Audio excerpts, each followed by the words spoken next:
it was supposed to be the Mount, no, Canlaon over there, but it's too cloudy, so it cannot be seen. But look how beautiful the place is. You would truly love to visit this kind of place to unwind, to free your mind from all the problems, from all the troubles that you're going through, or whatever it is.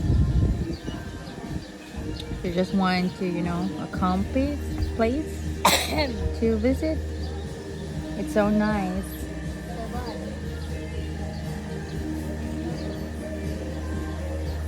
Over there, you can see a mountain, but I don't know what's going on, but it's like foggy. That mountains and are not visible, so it's like it's about to rain. That's why it's kind of. And here it is, the oldest tree in Negros Oriental, the Canlaon Balete tree.